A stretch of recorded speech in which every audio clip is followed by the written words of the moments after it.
Hello, everyone, and welcome back to Your Neighbor on the Left, the show where we try to keep our sanity and our Constitution intact here in America, one conversation at a time. This is the first of some supplemental installments I'm planning called Back Porch Files, where the focus is one topic, quick and dirty. Today we're going to talk about something that's equal parts jaw-dropping and jaw-clenching. Reports that President Donald Trump, yes, President Trump, is going to be receiving a $400 million private jet. Of course, the big question we need to ask is, does this violate the Constitution, specifically the Emoluments Clause? So let's break it down. First of all, what is the Emoluments Clause? Actually, there are two that matter here. The Foreign Emoluments Clause and the Domestic Emoluments Clause, both found right in the U.S. Constitution.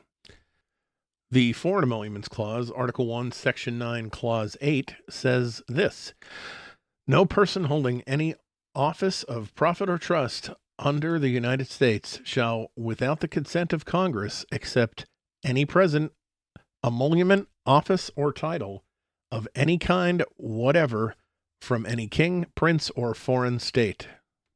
Translation: if you work for the U.S. government, especially if you're the president, you're not supposed to accept gifts, payments, or benefits from foreign governments unless Congress says it's okay.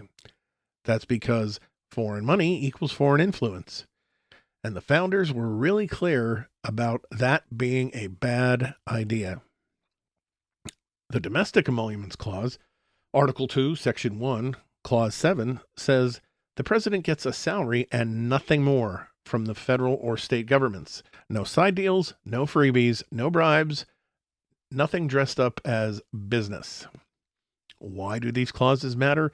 Because they're about one thing: protecting our democracy from corruption, both foreign and domestic. Now, let's get down to the business at hand. Reports have emerged, and the president is not denying them, that the government of Qatar, through a state-run investment fund, has been involved in the financing or facilitation of a $400 million luxury aircraft that somehow ends up to a company or venture associated with President Trump. We're not just talking about a nice plane here. We're talking about an ultra-luxury aircraft with custom interiors, bedroom suites, conference rooms.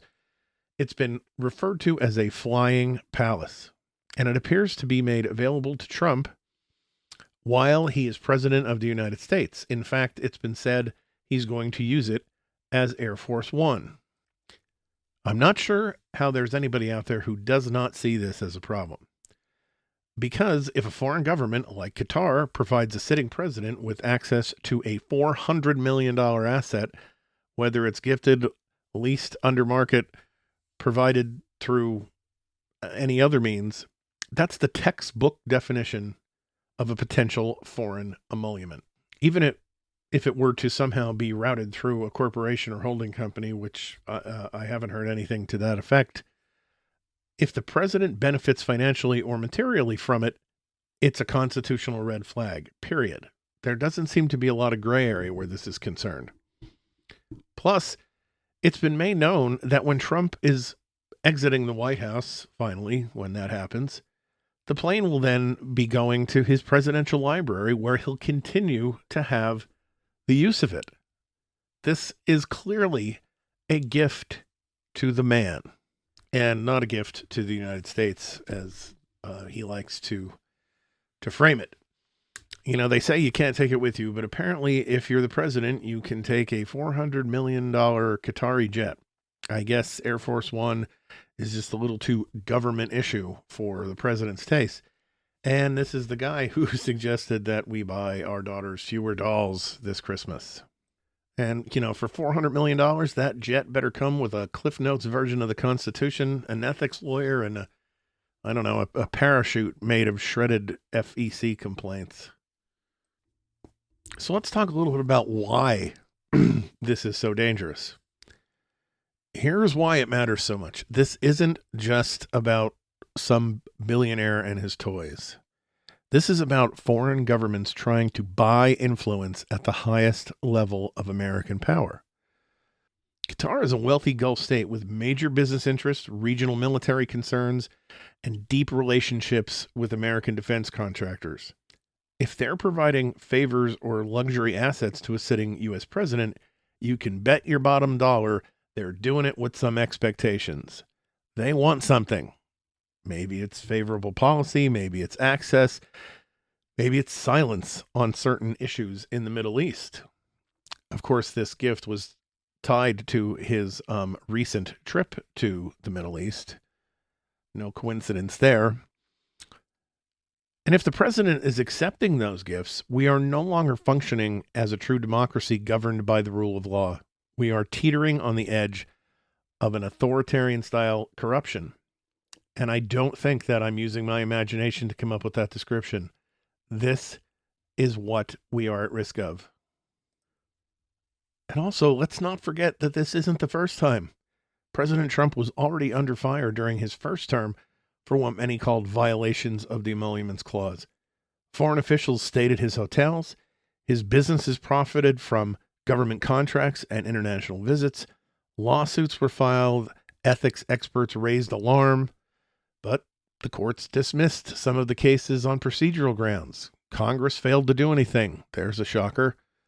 And Trump walked away with the message that maybe, just maybe, he could get away with it. So here we are again. And this time the stakes are much higher. So what do we do about it? Well, Congress has the power, and dare I say, the duty, to investigate any violations of the Emoluments Clause. They can demand records, subpoena financial documents, hold hearings. If there's clear evidence of a violation, they can censure the president or even begin impeachment proceedings. Chances of that happening before the midterm elections seem very small, but either way, that's the power they have. And the media, well, they need to follow the money. Dig deep, shine a light on who's financing what and when and how, and maybe do some digging and keep their eyes open as we move on to see what sort of favorable decisions, and by that I mean favorable to Qatar, that might follow after this gift is given.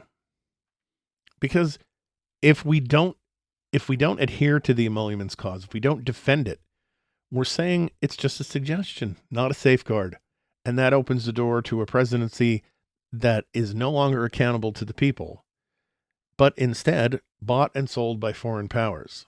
This is just the latest one, and, dare I say, the most brazen one so far.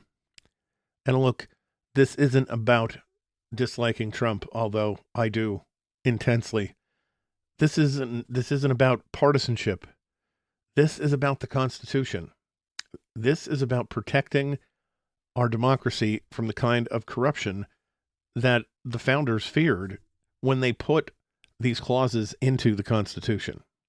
If a sitting president is receiving gifts or deals from a foreign government, or anybody else for that matter, and we say nothing, then what is left of the rule of law? And what happens the next time a president does it and can point back to this example and say, hey, but you let him do it.